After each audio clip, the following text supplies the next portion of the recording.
Inclinemos nuestros rostros para orar. Nuestro Padre y nuestro Dios, te damos gracias por el grato privilegio de encontrarnos en este lugar para estudiar tu palabra y para escuchar tu voz y tu voluntad para nuestras vidas. Pedimos, Señor, que al estudiar sobre el futuro de este mundo, en este tema, que tu Espíritu Santo nos acompañe y nos instruya.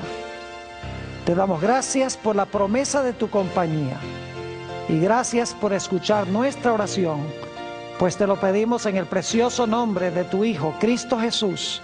Amén. Nuevamente quiero extenderle un saludo muy cordial a todos los que han venido a acompañarnos a nuestro tema de hoy.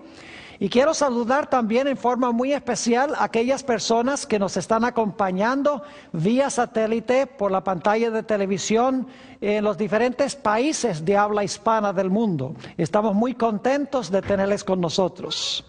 Como les mencioné en la oración, vamos a comenzar este tema, una serie de temas relacionados con las grandes profecías de la Sagrada Escritura. Hemos colocado el ambiente o el marco para eso en los temas que ya hemos analizado. Pero ahora vamos a entrar a un estudio intenso de algunas de las grandes profecías que encontramos en los libros de Daniel y Apocalipsis. Quiero comenzar nuestro estudio en el libro de Génesis, el capítulo 1 y el versículo 28. Génesis, el capítulo 1 y el versículo 28.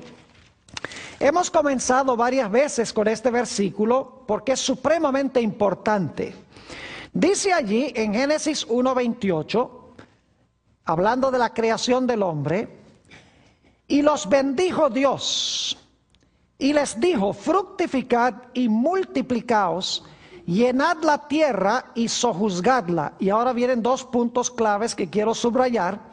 Y señoread, significa reinar, en los peces del mar, en las aves de los cielos y en todas las bestias que se mueven sobre la tierra.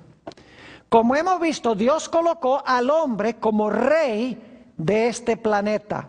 El rey era la función y el territorio era el planeta Tierra. Pero hemos visto que como resultado del pecado, la Biblia nos dice que el reinado sobre este mundo fue usurpado o fue robado por Satanás. Eso lo encontramos en el Evangelio según San Lucas, el capítulo 4 y los versículos 5 y 6. Si van conmigo allí, San Lucas, el capítulo 4 y los versículos 5 y 6. Dice, y le llevó al diablo a un alto monte y le mostró en un momento todos los reinos de la tierra. Fíjese, le mostró todos los reinos de la tierra. Y le dijo al diablo, a ti te daré toda esta potestad y la gloria de ellos, porque a mí ha sido entregada y a quien quiero la doy. Adán le entregó a Satanás los reinos de este mundo. Ya el hombre no era rey, Satanás era el rey. Pero Jesús había prometido que Él iba a venir a esta tierra para recuperar lo que perdieron Adán y Eva. Y así fue que cuando Cristo en la cruz del Calvario dijo, consumado es, Satanás había recibido su golpe mortal en la cabeza. Cristo le quitó legalmente los reinos de la tierra a Satanás y ahora Jesús era el reinante sobre este mundo. Eso es lo que encontramos en el Evangelio según San Juan, el capítulo 12 y el versículo 31 al 33.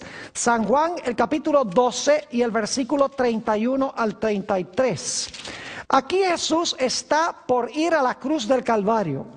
Y quiero que noten lo que Jesús dice cuando está a punto de ir a la cruz para ganar nuevamente los reinos del mundo. Dice en el versículo 31 Jesús, ahora es el juicio de este mundo. Ahora el príncipe, algunas versiones dicen gobernante, ahora el príncipe de este mundo será echado ¿qué? Fuera. Y yo, si fuere levantado de la tierra, a todos atraeré a mí mismo. Y esto decía, dando a entender de qué muerte iba a morir. Es decir, la muerte de Cristo iba a echar fuera a Satanás. Hasta el momento que Cristo murió en la cruz, Satanás representaba el planeta Tierra. Y cuando se realizaba una reunión en el cielo, Satanás iba representando este planeta allá. Lo encontramos, por ejemplo, en el libro de Job, el capítulo 1 y también el capítulo 2. Cuando se celebraba una reunión en el cielo, Satanás iba representando este mundo porque él le había quitado el reino a Adán, quien era el que debería haber estado en esa reunión celestial.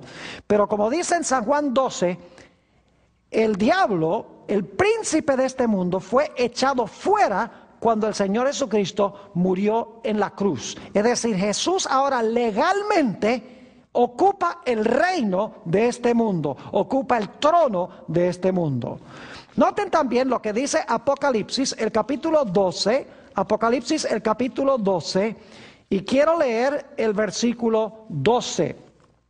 Después de hablar de la muerte de Jesús, nos dice en el versículo 12, por lo cual alegraos cielos y los que moráis en ellos. Ay de los moradores de la tierra y del mar, porque el diablo, escuchen esto, el diablo ha descendido a vosotros con gran ira, sabiendo que tiene mucho tiempo. ¿Notaron ustedes que dice que el diablo ha descendido a vosotros, teniendo grande ira?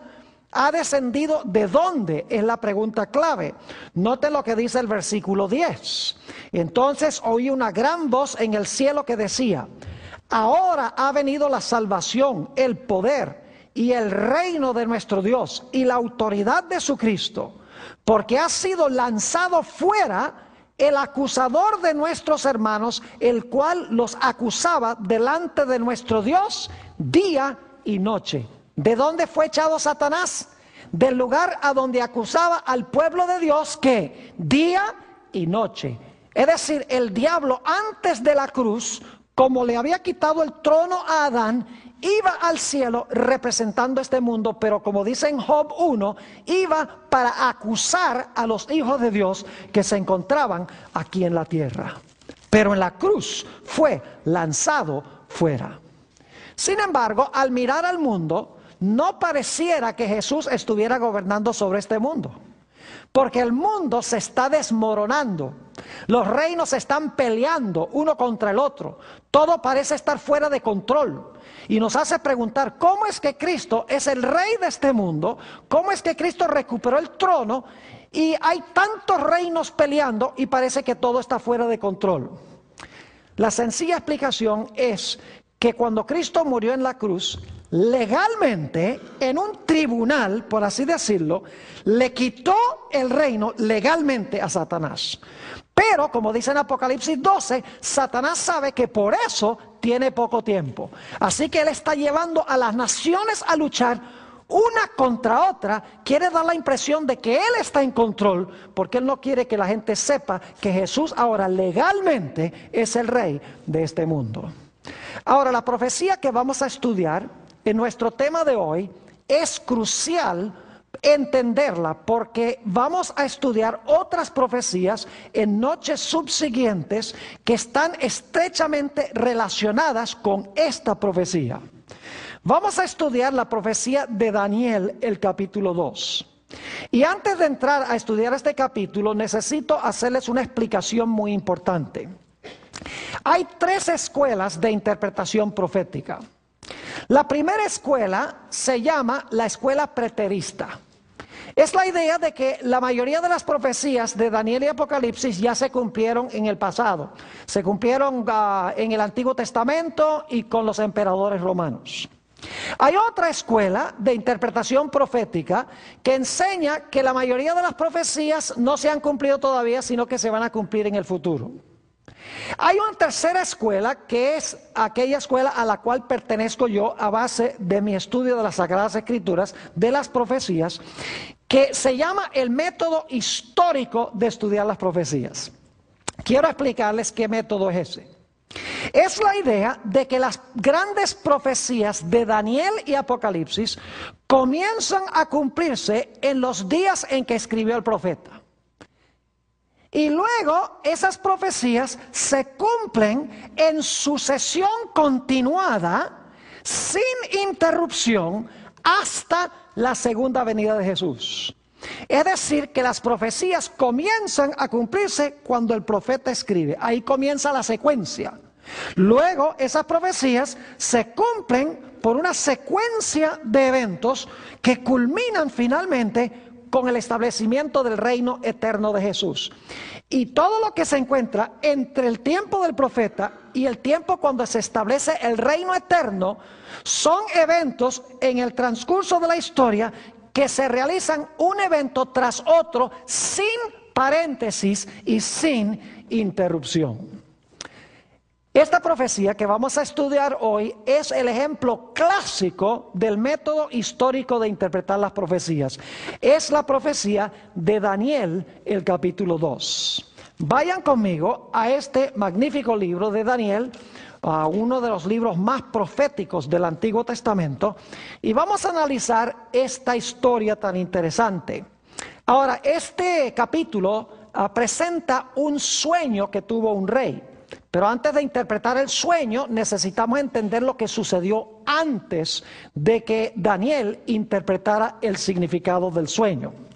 Vamos a Daniel, el capítulo 2 y el versículo 29. Daniel 2 y el versículo 29. Quiero que noten lo que el rey estaba pensando cuando se durmió esa noche. Dice allí, Daniel, hablándole al rey: estando tú, oh rey, en tu cama, te vinieron pensamientos por saber lo que había de ser en lo porvenir. Y el que revela los misterios te mostró lo que ha de ser. ¿Qué estaba pensando el rey cuando se acostó a dormir? Estaba pensando en lo que iba a ser el futuro del mundo, el futuro de su reino.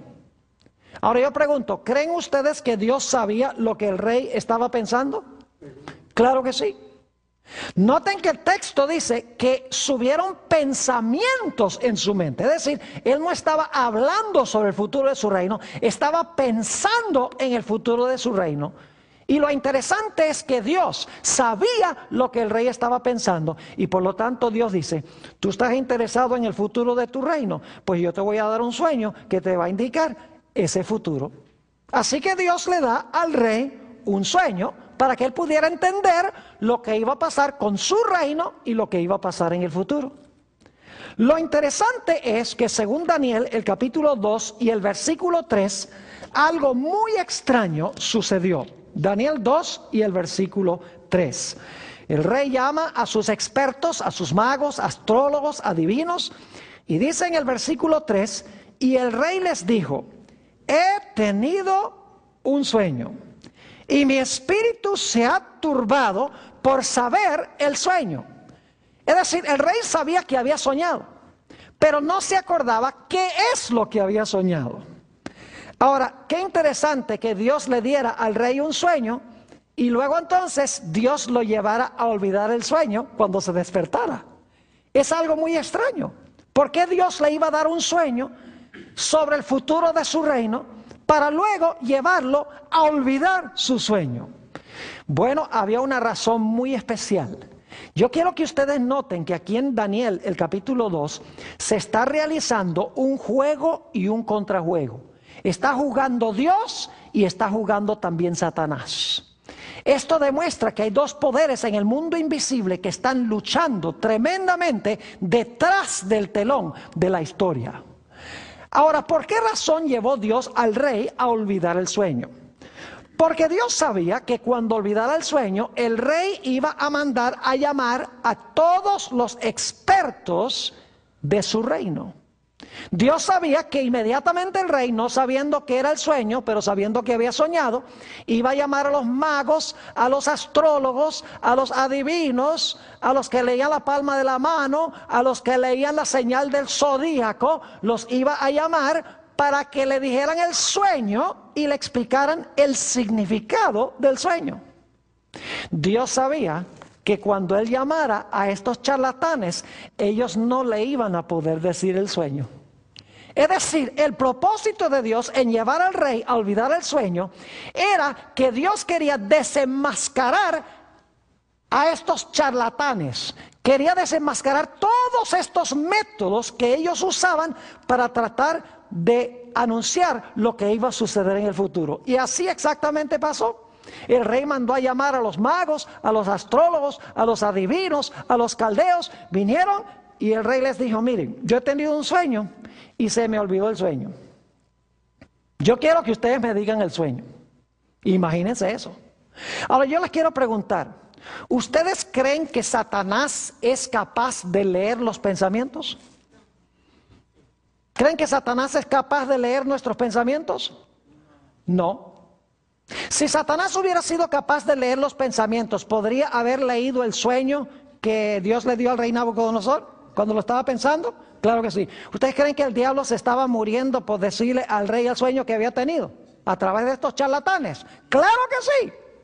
Pero lo interesante es que estos charlatanes no pudieron decirle al rey el sueño, lo cual significa que Satanás no era capaz de leer los pensamientos del rey. Dios sí, porque cuando el rey se durmió, Dios sabía que estaba pensando.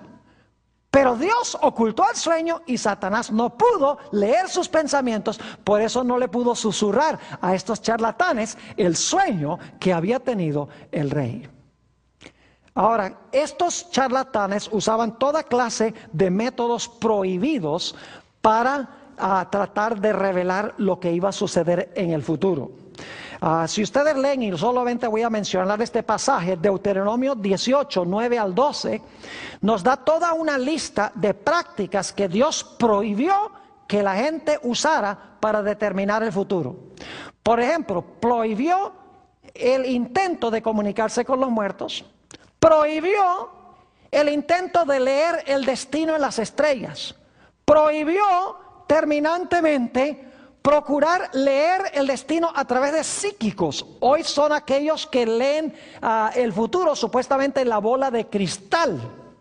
Es decir, en los tiempos bíblicos hubiera sido muy prohibido tratar de determinar el futuro mirando lo que tiene que decir Walter Mercado en el televisor. Porque ese método, según Dios, es un método prohibido. Ahora, quiero que noten en Daniel el capítulo 2 y el versículo 10 lo que sucede cuando estos charlatanes comparecen ante el rey. Daniel el capítulo 2 y el versículo 10. Dice aquí: los caldeos respondieron delante del rey y dijeron: no hay hombre sobre la tierra que pueda declarar el asunto del rey.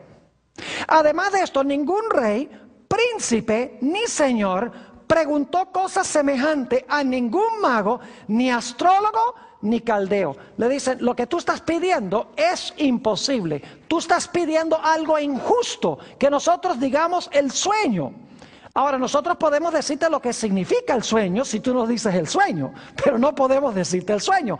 No debes estar pidiéndonos a nosotros que te digamos cuál es el sueño. Y luego ellos dicen algo muy revelador. En el versículo 11 encontramos que estos charlatanes dicen: porque el asunto que el rey demanda es difícil y no hay quien lo pueda declarar al rey, ahora escuchen bien, salvo los dioses cuya morada no es con la ¿qué? Con la carne. Yo pregunto, ¿qué hacen los dioses paganos? ¿Revelan la verdad u ocultan la verdad? Díganme ustedes, los dioses paganos, según estos charlatanes, ¿revelan la verdad u ocultan la verdad? La ocultan, porque dicen: mire, esto solamente lo pueden explicar los dioses, y ellos no habitan con carne, ellos no habitan con los seres humanos, así que ellos tienen ese secreto que no nos revelan a nosotros. ¿Cuán diferente es el Dios de la Biblia? Noten San Juan, el capítulo 1 y el versículo 14, una expresión muy parecida a esta. San Juan, el capítulo 1 y el versículo 14, hablando del Señor Jesucristo, quien se le llama el Verbo, quien se le llama Dios, dice: y aquel Verbo fue hecho ¿qué? Carne. El Verbo, quien era Dios, fue hecho carne y habitó entre nosotros, y vimos su gloria, gloria como del unigénito del Padre, lleno de gracia y de verdad. Yo pregunto, ¿Dios revela su voluntad a través de Jesús, quien se hizo carne? Claro que sí.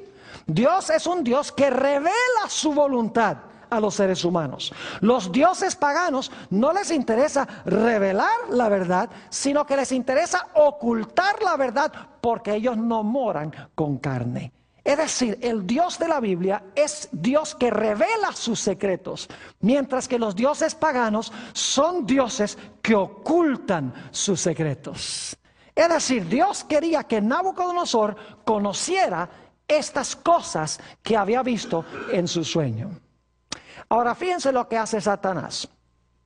Dios le dice, sabe que el rey está soñando en cuanto al futuro de su reino. Así que Dios dice, yo sé que tú estás soñando en cuanto al futuro de tu reino. Bueno, te voy a dar un sueño para que te conteste tus inquietudes. Y luego Dios, cuando se despierta, dice, no, olvídate del sueño. Olvídate del sueño. Porque Dios quiere, al llevarlo a olvidar el sueño, que el rey mande a llamar a los charlatanes, para que se pueda demostrar que estos individuos que profesan tener un canal directo de comunicación con los dioses, en realidad no tienen ninguna comunicación con los dioses. Satanás queda derrotado porque se demuestra que la religión de Babilonia está en bancarrota. Así que el diablo ahora dice, ajá, tú me desenmascaraste a mi gente, ahora yo voy a hacer algo. Yo voy a mandar a matar a Daniel y a sus 3 compañeros que están en ese grupo de individuos. Así que Satanás obra sobre la mente del rey y le dice, mira, todos esos son unos charlatanes, sácalos y mátalos. ¿Y quiénes estaban entre los sabios de Babilonia? Estaba Daniel y sus 3 amigos. Saben que para este tiempo ya el rey, ya Satanás sabía que Daniel y sus compañeros le iban a representar un problema en el reino. Porque en Daniel capítulo 1 habían rehusado comer la comida del rey y habían rehusado beber la bebida del rey. Es decir, Satanás ya estaba diciendo, estos individuos me van a hacer un problema en el futuro porque son fieles a su Dios. Así que en el capítulo 2, Satanás influye sobre el rey y le dice, mira, estos charlatanes no saben nada, no son capaces de revelar nada. Sácalos y mátalos, porque el diablo sabe que entre los sabios está Daniel y sus 3 amigos. Dice, yo entonces te voy a matar a tu gente. Fíjense cómo aquí tenemos un juego y contrajuego. Juego y contrajuego. Así que Dios dice, ¿tú crees que tú me vas a matar a Daniel y vas a matar a los 3 amigos de Daniel? No. Antes lo que va a pasar es que yo voy a traer a Daniel a la prominencia en el reino. Y así fue que sucedió. Porque cuando mandaron a matar a todos los magos y fueron a buscar a Daniel, Daniel dijo, no tan rápido. Aguántese que nosotros vamos a ir a consultar con nuestro Dios para que nos diga el sueño y la interpretación del sueño. Y en vez de Daniel y sus amigos ser destruidos por el rey, Daniel y sus compañeros se hicieron los personajes más famosos en el reino. Es decir, Dios está contrarrestando la obra que está haciendo Satanás. Y quiero que noten el método que usaron Daniel y sus compañeros para descubrir el sueño y la interpretación del sueño. Daniel 2 y el versículo 17 al 19. Daniel el capítulo 2 y el versículo 17 hasta el versículo 19. Dice allí, habló y dijo a Arioc, capitán del rey, ¿cuál es la causa de que este edicto se publique de parte del rey tan apresuradamente? Entonces Arioc hizo saber a Daniel lo que había.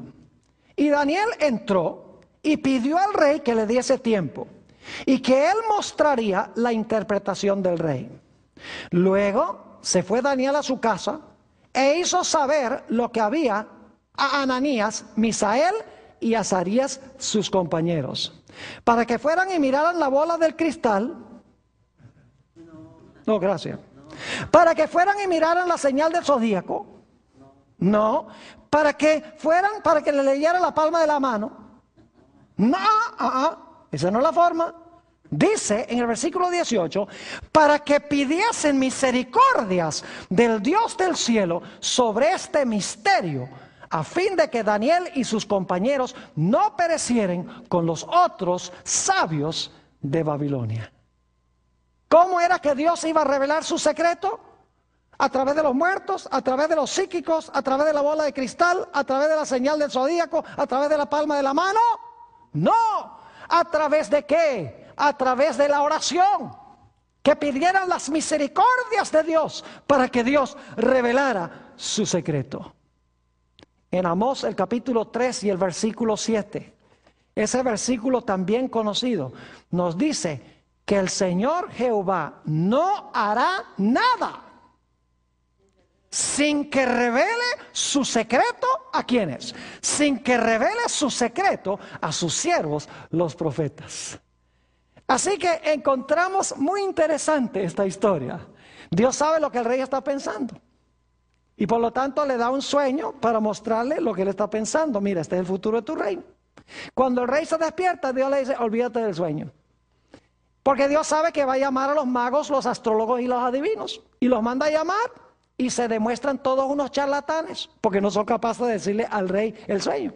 Así que Satanás dice, así es la cosa. Entonces voy a mandar a matar a todos e influye sobre el rey para que mate a todos los sabios. Porque quiere que Daniel y sus 3 compañeros perezcan. Dios dice, sí, ¿tú crees que tú me vas a matar a mis muchachos? No. Antes, con lo que tú estás haciendo, ahora ellos van a llegar a ser famosos en el reino. Es decir, ellos ahora van a ser usados por mí en el reino de Babilonia. Dios no hace nada sin que revele su secreto a sus siervos los profetas. Y saben que en Isaías 46 y el versículo 9 y 10, en Isaías 46 y el versículo 9 y 10, tenemos un concepto muy interesante. Quiero leer esos versículos. Dice allí, acordaos de las cosas pasadas desde los tiempos antiguos, porque yo soy Dios y no hay otro Dios. Y nada hay semejante a mí. Ahora escuchen esto. Que anuncio lo porvenir desde el principio. Y desde la antigüedad lo que aún no era hecho. Que digo, mi consejo permanecerá y haré todo lo que quiero. ¿Qué dice este texto? Que Dios anuncia lo porvenir desde ¿cuándo? Desde el principio. Es decir, Dios conoce el fin desde el principio. Él ya sabe lo que va a ocurrir, mientras que el diablo solamente puede adivinar. Por eso el diablo comete errores. En una de nuestras presentaciones anteriores les presenté el panorama de que la historia es como un juego de ajedrez, donde en un lado de la mesa se sienta Satanás y en el otro lado de la mesa se sienta Jesús. Y el movimiento de las fichas son los movimientos históricos. Y entonces Jesús le dice a Satanás, juega. Y Satanás juega. Y entonces Cristo le dice, está bien, ya jugaste, ahora me toca a mí. Y entonces hace Jesús una jugada en la historia. Y el diablo dice, vaya, lástima que yo no sabía que él iba a jugar así. Pero entonces él se busca la manera de contrarrestar lo que hizo Jesús. Y así la historia se mueve. Dios juega, Satanás contrajuega. Dios juega, Satanás contrajuega. Pero ¿saben algo muy interesante? El Señor Jesucristo va a ganar el juego. ¿Saben por qué va a ganar el juego? Porque Satanás solamente puede adivinar cómo va a jugar Dios. Mientras que Dios ya sabe desde el principio todas las jugadas que va a hacer Satanás. Si usted empieza a jugar un juego y ya sabe todas las jugadas que va a hacer el contrario antes de que empiece el juego, usted no puede perder. Y así es con Dios. Dios sabe exactamente lo que va a hacer Satanás en el curso de la historia. Y luego encontramos en la historia de Daniel 2 que Daniel le da honra y gloria y alabanza a Dios por haberle mostrado el sueño y pide la oportunidad de comparecer ante el rey. Ahora, note lo que encontramos en Daniel el capítulo 2 y el versículo 31 al 34. Aquí llegamos ya al sueño del rey Nabucodonosor. Daniel el capítulo 2 y empezando en el versículo 31 hasta el versículo 34. Dice Daniel, tú, oh rey, veías, y he aquí una grande imagen, una estatua.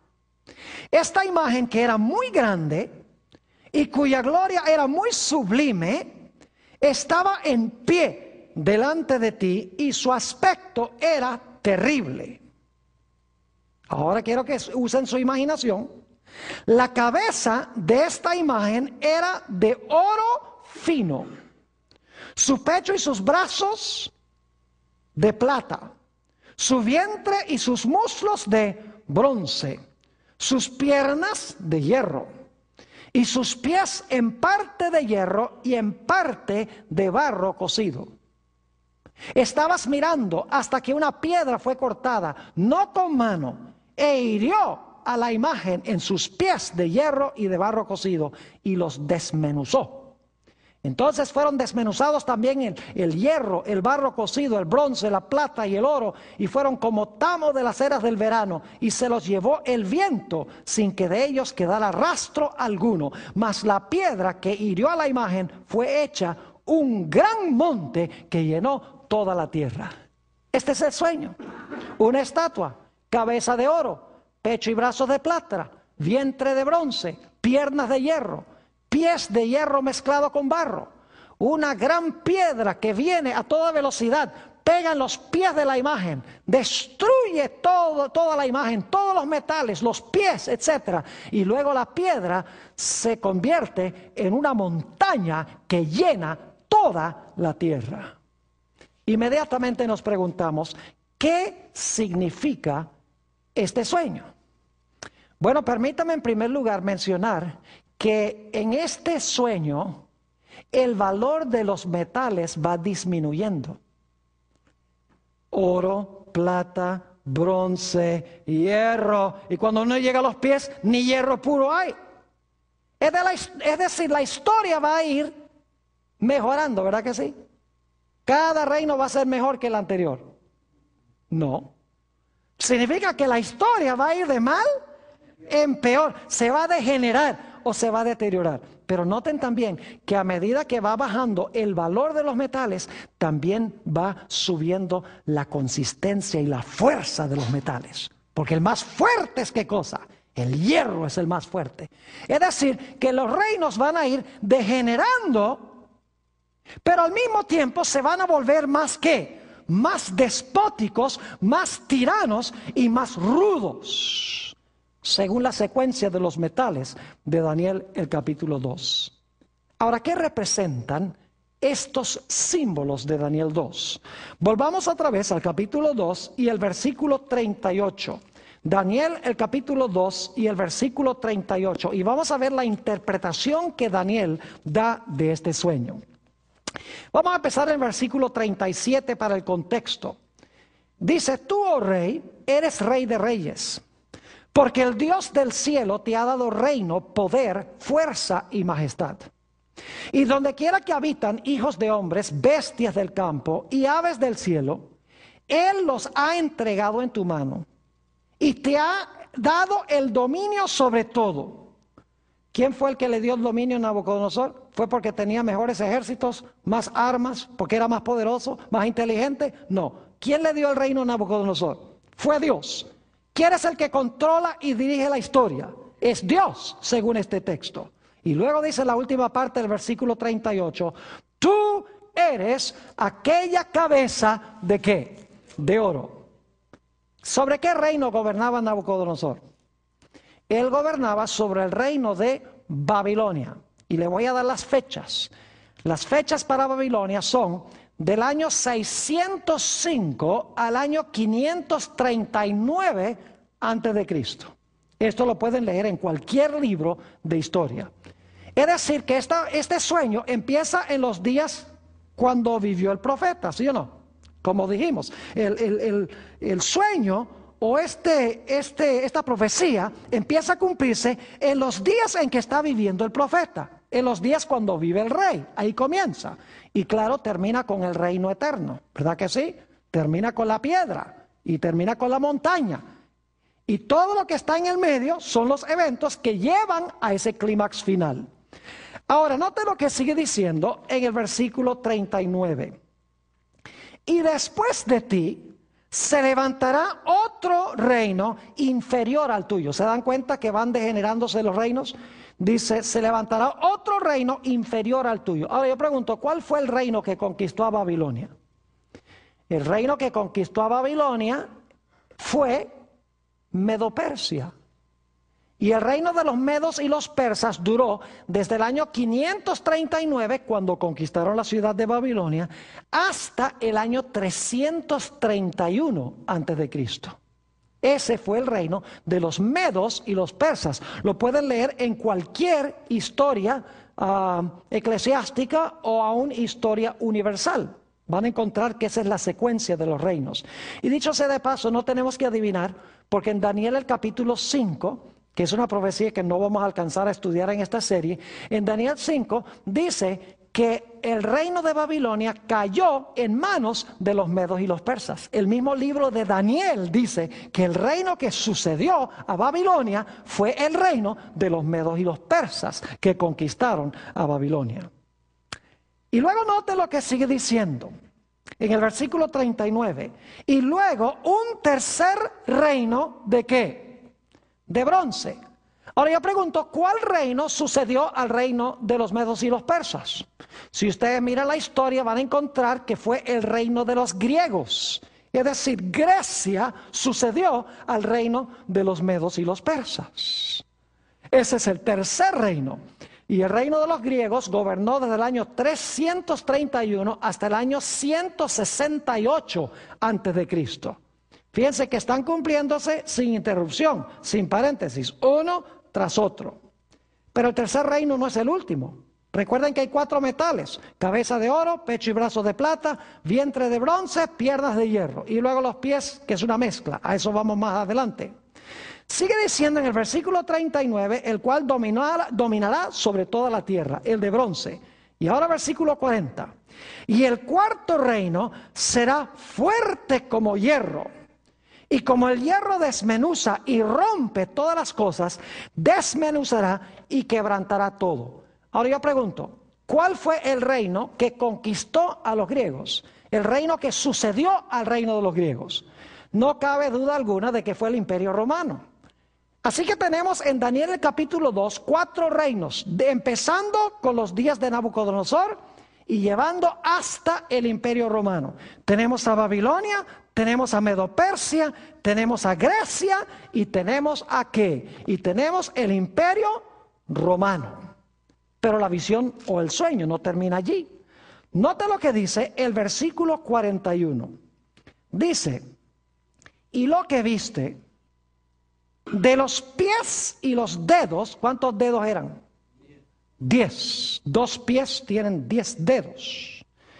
Dice, y lo que viste de los pies y los dedos, en parte de barro cocido.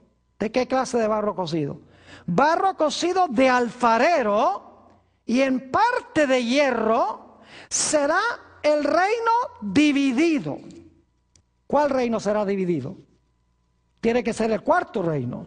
Y dice, mas habrá en él algo de la fuerza del hierro, así como viste hierro mezclado con barro cocido. Ahora, ¿qué representan las piernas de hierro? Ya hemos visto que las piernas de hierro representan a Roma, el Imperio Romano. Yo pregunto, ¿los pies tienen también hierro? ¿Los pies tienen hierro? Claro que tienen hierro. Entonces yo pregunto, ¿en los pies continúa Roma? Claro que sí. Porque si el hierro de las piernas es Roma y los pies tienen hierro, significa que Roma va a continuar, ¿qué cosa? En los pies de la imagen. Pero quiero que noten que la Roma de los pies es otro tipo de Roma. Es una Roma dividida. ¿En cuántos reinos? 10, porque son 10 dedos de los pies. Y es una Roma adulterada o una Roma amalgamada. Es decir, hay una mezcla entre ¿qué? Hay una mezcla entre el hierro del Imperio Romano y ¿qué otra cosa? Y barro. ¿Qué clase de barro?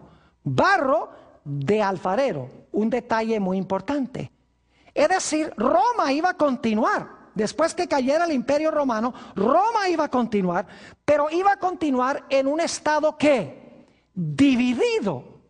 E iba a haber una mezcla entre 2 elementos que no deben ir juntos. porque nadie en su sano juicio mezcla hierro con barro, porque son dos sustancias radicalmente distintas. ¿Está claro en sus mentes que en los pies continúa Roma?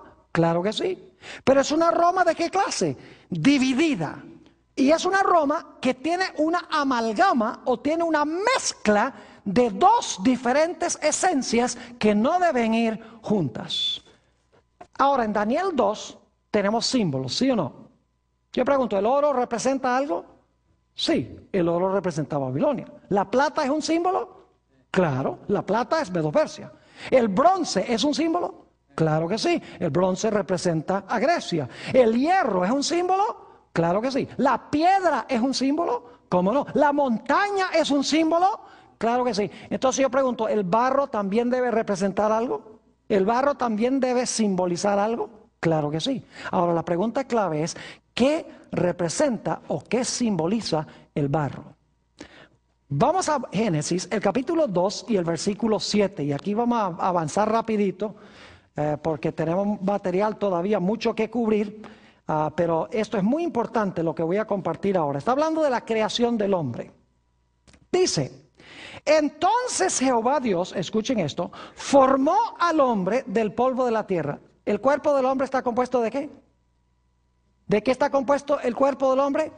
Está compuesto del polvo de la tierra. Y ahora escuchen. Y sopló en su nariz, ¿qué cosa? Aliento de vida. Y fue el hombre un ¿qué? Un ser viviente. Es decir, Dios hizo un cuerpo de polvo, lo formó de polvo. Luego le dio a ese cuerpo la capacidad de ¿qué? Le dio su espíritu o su aliento. Y el resultado fue que ese cuerpo ahora se volvió vivo. Es decir, empezó a funcionar. Todos los miembros, todas sus partes empezaron a funcionar. Y ustedes dicen, ¿esto qué tiene que ver con Daniel 2? Ya van a darse cuenta. Vayan conmigo a Isaías, el capítulo 64 y el versículo 8. Isaías 64 y el versículo 8. Muy interesante que el barro que usó Dios no era barro común y corriente, no era polvo común y corriente, sino que era barro de alfarero. Noten Isaías 64 y el versículo 8. Dice, ahora pues Jehová, tú eres nuestro Padre, nosotros ¿qué somos? Lodo o barro, y tú el que nos ¿qué? Formaste. Así que obra de tus manos somos todos nosotros. ¿De qué nos hizo Dios? ¿De qué hizo Dios al polvo? Del cuerpo, perdón. ¿Lo hizo de qué? De polvo. ¿Pero qué clase de polvo? Era polvo mojado, es decir, era barro. Y Dios nos formó con sus propias manos como trabaja un ¿qué? Como trabaja un alfarero. Es decir, el cuerpo del hombre fue hecho de lodo y Dios lo hizo como la obra de un alfarero. Y luego Dios le dio ¿qué cosa? El aliento de vida, y entonces ese cuerpo vivió y empezaron todos los miembros del cuerpo a funcionar. Ahora, ustedes dicen, ¿por qué está llevándonos a Génesis para hablar de la creación del cuerpo del hombre y del aliento que Dios le dio a ese cuerpo para que el cuerpo funcionara? Porque tiene una relación estrecha con la profecía de Daniel, el capítulo 2. Vayan conmigo a Jeremías, el capítulo 18 y el versículo 1 al 6. Jeremías, el capítulo 18 y el versículo 1 al 6. ¿Saben que lo que hizo Dios, escuchen bien, lo que hizo Dios para crear el cuerpo literal del hombre, lo hizo Dios, lo usó Dios simbólicamente para crear a su iglesia en el Antiguo Testamento? Noten Jeremías 18 y vamos a empezar en el versículo 1. Palabra de Jehová que vino a Jeremías diciendo, levántate y vete a casa del alfarero, y allí te haré oír mis palabras. Y descendí a casa del alfarero, y he aquí que él trabajaba sobre la rueda. ¿Quién está trabajando sobre la rueda? El alfarero. Versículo 4. Y la vasija de barro que él hacía se echó a perder en su mano. Y volvió y la hizo otra vasija según le pareció mejor hacerla. Saben que el quebrar del vaso o el daño que le pasó al vaso representa el cautiverio de Israel. Fueron llevados cautivos a Babilonia. Pero luego noten lo que sucede en el versículo 5. Entonces vino a mí palabra de Jehová diciendo.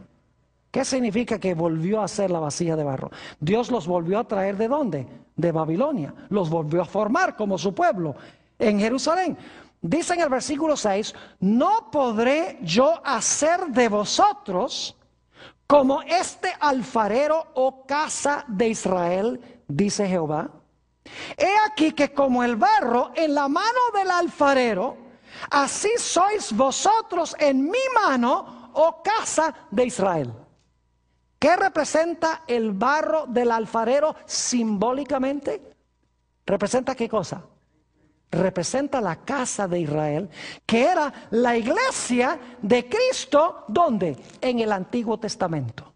Así como Dios formó el cuerpo del hombre de barro literal, respiró en su nariz aliento de vida, de la misma manera Dios formó a su pueblo en el Antiguo Testamento, a Israel, de barro, pero no era barro literal, sino que el barro representaba a su pueblo que Dios formó. Los sacó de Egipto, los formó, los cuidó. Luego fueron llevados cautivos a Babilonia. Se dañó el vaso que Dios había hecho. Entonces Dios los sacó de Babilonia y los volvió otra vez a traer a su tierra. Es decir, hizo el vaso de nuevo. Es decir, el barro de alfarero representa al pueblo de Dios, representa a la iglesia de Jesús en el Antiguo Testamento, simbólicamente. Ahora yo pregunto, en el Nuevo Testamento, ¿qué es el cuerpo de Cristo? Ustedes deben saber esto. ¿Qué es el cuerpo de Cristo en el Nuevo Testamento que Jesús formó? Es la iglesia. Les menciono nada más el versículo, Colosenses 1:18. Dice que la iglesia es el cuerpo de Cristo. ¿Y de qué está compuesto el cuerpo? ¿De qué está compuesto el cuerpo espiritualmente? Está compuesto de muchos miembros, sí, pero ¿de qué está compuesto el cuerpo literalmente? De barro. ¿Quién formó ese barro? Dios formó ese cuerpo. ¿De qué está compuesto simbólicamente la iglesia? De barro. ¿Quién formó a la iglesia de ese barro? No literalmente, sino simbólicamente. Fue Jesús. Ahora yo les pregunto, cuando el Señor Jesucristo formó a su iglesia, ¿qué le faltaba a la iglesia para poder funcionar? ¿Qué le faltaba al cuerpo de Cristo para poder funcionar? ¿Qué le faltaba al cuerpo cuando Dios creó el cuerpo del hombre? Oh, le faltaba el aliento, el espíritu de vida. ¿Qué le faltaba a la iglesia para que la iglesia pudiera funcionar después que Jesús la formó? Era necesario tener el espíritu. ¿Y cuándo fue que a la iglesia se le impartió el aliento de vida o el espíritu? En Hechos, el capítulo 2 y el versículo 1 al 3, nos dice que en el día del Pentecostés, Dios puso en su iglesia el aliento de vida y ahora, como dice el apóstol Pablo en 1 Corintios 12, todos los miembros del cuerpo comenzaron a ¿qué? Comenzaron a funcionar. ¿Están entendiendo lo que estoy diciendo? Así como Dios hizo el cuerpo literal de barro, le dio aliento de vida y el cuerpo comenzó a funcionar.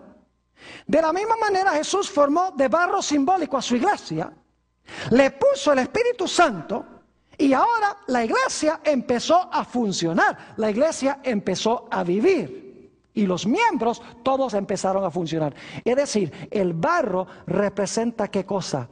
El barro representa a la iglesia, simbólicamente hablando, porque es el cuerpo de Cristo y el cuerpo está compuesto ¿de qué? Está compuesto de barro. Entonces cuando en Daniel 2 dice que va a haber una mezcla de hierro, que es el poder político de Roma, el imperio romano, se iba a unir con barro, significa que el poder político de Roma se iba a unir ¿con qué? Con la iglesia. Es decir, esta Roma iba a ser una amalgama del Estado de Roma, del poder civil de Roma, porque hay hierro como en las piernas, ¿con qué cosa? con la iglesia. Es decir, cuando Roma se dividiera en 10 reinos, ahora Roma iba a ser una Roma distinta. Iba a ser una Roma que era al mismo tiempo Estado o poder civil, y era también, ¿qué cosa? Iglesia, una mezcla de iglesia con el Estado. Ahora eso es muy importante recordarlo, porque después vamos a volver a ello. Ahora necesitamos hablar de la piedra.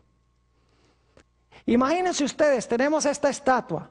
Pasó Babilonia, pasó Medo-Persia, pasó Grecia, pasó Roma. Roma fue dividido en 10 reinos.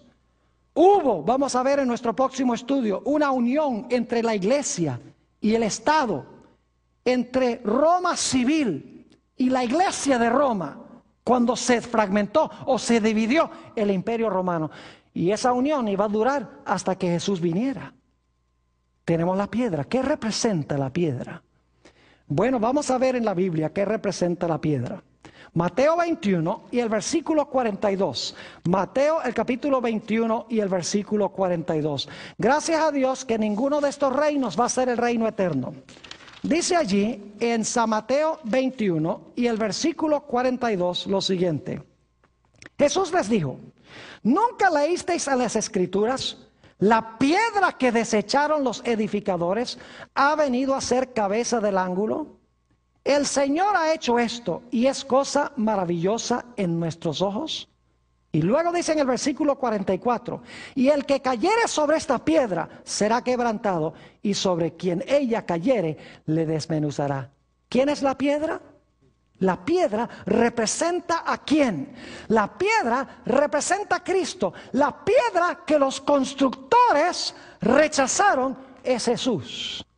Ahora noten que en Daniel 2 y el versículo 34 se nos dice algo muy interesante en cuanto a esta piedra. Daniel 2 y vamos a leer el versículo 34. Dice allí: estabas mirando hasta que una piedra fue cortada, ¿cómo? No con mano, e hirió a la imagen en sus pies de hierro y de barro cocido y los desmenuzó. La piedra fue cortada ¿no con qué? No con mano. Ahora, ¿qué significa esa expresión? Que fue cortado fue cortada esta piedra no con mano. Vayan conmigo a Hebreos el capítulo 9 y el versículo 11. Hebreos el capítulo 9 y el versículo 11. Vamos a ver qué significa esa expresión no con manos. Dice allí, hablando del santuario, pero es la misma expresión: pero estando ya presente Cristo, sumo sacerdote de los bienes venideros, por el más amplio y más perfecto tabernáculo, dicho sea de paso, es el celestial, no hecho de manos, es decir, no de esta ¿qué? No de esta creación. ¿Quién hizo el santuario celestial? Fue Dios. Es decir, no fue hecho con manos humanas. ¿Qué significa entonces que esta piedra no fue hecha con manos? Significa que no es un reino establecido por los seres humanos, sino que es un reino sobrenatural establecido ¿por quién? Establecido por Dios. La piedra que pega en la imagen y desmenuza la imagen representa la segunda venida de Jesús en poder y gloria para destruir los reinos de todo el mundo y para establecer un reino que nunca jamás se corromperá. Note lo que dice en Daniel 2 y el versículo 45 sobre este reino. Daniel 2 y el versículo 45. Dice: de la manera que viste que del monte fue cortada una piedra, no con mano, la cual desmenuzó el hierro, el bronce, el barro, la plata y el oro. El gran Dios ha mostrado al rey lo que ha de acontecer en lo porvenir, y el sueño es verdadero y fiel su interpretación. Y noten el versículo 44, dice: y en los días de estos reyes, el Dios del cielo levantará un reino que no será jamás destruido, ni será el reino dejado a otro pueblo. Desmenuzará y consumirá a todos estos reinos, pero Él permanecerá, ¿qué? Él permanecerá para siempre. Ahora, ¿qué lecciones podemos sustraer nosotros de Daniel el capítulo 2? Primer punto: la historia no está fuera de control, porque Dios ha revelado exactamente cómo se iba a desarrollar la historia. ¿Saben que esta visión se está dando 605 años antes de nacer Jesús? Se cumplió este sueño precisamente como lo dijo Dios. Claro que sí. ¿Se levantó Babilonia? ¿Cómo no? ¿Se levantó Medo-Persia? Sí. ¿Se levantó Grecia? ¿Se levantó Roma? Roma fue dividida en 10 reinos y luego se mezcló la iglesia con el Estado en esta nueva Roma. Claro que sí. Es decir, todo se cumplió al pie de la letra y se anunció antes de que sucediera, centenares y miles de años antes que sucediera. Así que yo les pregunto, si todo lo que anunció Dios mucho antes se cumplió al pie de la letra, ¿podemos tener la seguridad que el último evento se va a cumplir también? ¿La piedra y la montaña? Claro que sí. El mundo no está fuera de control. Nosotros vemos huracanes como Katrina, tornados como los que pasaron en Indiana, terremotos como el de Pakistán, más de 80,000 muertos, el tsunami de Asia, 300,000 muertos, guerras, terrorismo como en Jordania ayer, el gobierno todo fragmentado y decimos, el mundo está fuera de control, pero Cristo se sienta en su trono y dice, yo les voy a decir exactamente cómo se va a desarrollar la historia, yo estoy en control. Y saben que ahora estamos en las uñas de la imagen. Y pronto se realizará ese último gran evento, el único que falta, la roca para establecer el reino eterno de Cristo Jesús.